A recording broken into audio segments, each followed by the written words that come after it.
At exactly 03 for 7 hours local time on March 14th, 2026, the Persian Gulf became the most dangerous 30,000 square miles of ocean on planet Earth. 48 hours after President Trump ordered the USS Gerald R. Ford carrier strike group into the northern Arabian Sea, the silence broke violently. It broke with the full industrial weight of American naval air power. The trigger was a Boeing EA-18 Hay Gralla, launching from Ford's flight deck at 0341.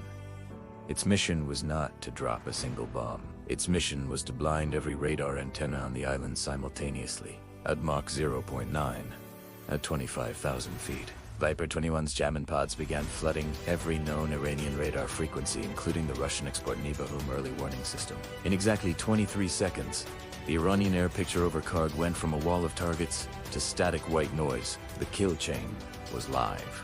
Simultaneously, 60 miles away, the USS Georgia Noha-class submarine received a final targeting update via a secure UHF burst transmission at 03-43-217.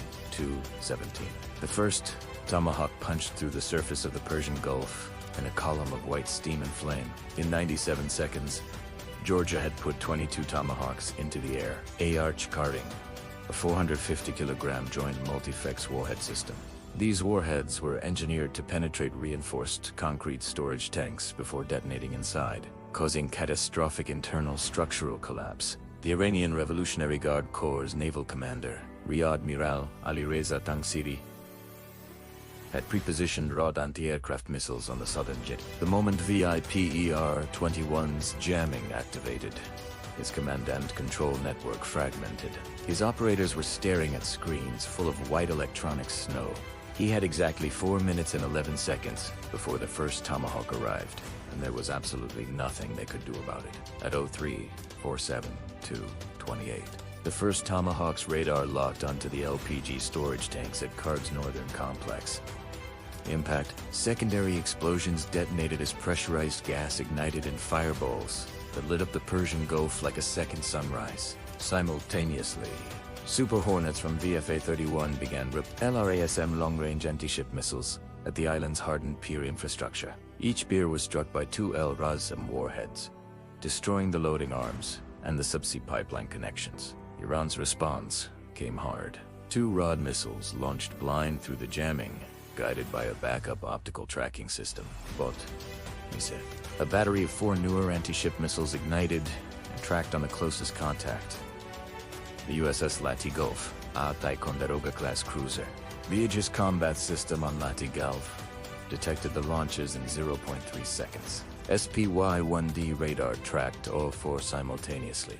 At 38 miles, the ship fired 4 Standard Missile 2 interceptors. 3 kills were confirmed. De Fort. Nora was destroyed by the ship's SIBS phalanx system at 1.2 miles. Close enough for the crew to hear the explosion. At 0352, the USS Georgia fired her second salvo. 14 more Tomahawks targeted Kharg's crude oil pumping stations and power generation facility. The fiber optic communications hub connecting Kharg to the mainland was also struck. Iran's oil export capacity was being methodically erased from the map, representing 40% of the regime's hard currency income. This was a catastrophic chapter. Brent crude would breach $180 a barrel shortly. But the battle was far from over. Ascent Commie 8C, J-Star's aircraft, detected high-priority surface movement on Kharg's eastern coastline. 3 Iranian fast attack craft had been camouflaged in a cove. Now, they were racing toward the Ford strike group at 42 knots. It was a suicide mission. Their commanders in Tehran knew it, but in the IRGC, orders are obeyed without question. The Ford's Combat Information Center tracked them immediately. 2 FA-18 F Super Hornets were tasked to intercept the approaching threat. Fury 11 dived from 18,000 feet and released an AGM-65 Maverick missile. Direct impact. The craft's fuel tanks detonated in a column of fire. Fury 12 destroyed the second boat with a GBU-38 JDAM. The third boat attempted to flee, but was caught by a second Maverick.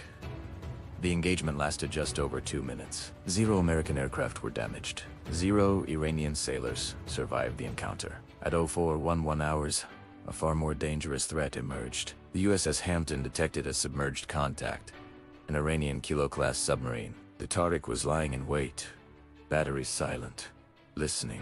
It was waiting for the strike group to advance into its ambush zone. Hampton's sonar detected the Tariq's battery venting, Sikala, faint chemical signature. It was the underwater equivalent of a sniper coughing. The Hampton's commanding officer had a targeting solution in 90 seconds. The order from the Ford's commander came back.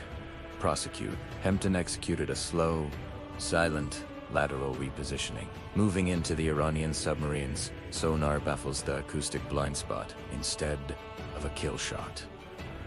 The commander authorized a deliberate active sonar ping a full power blast directly into the Tariq's hull.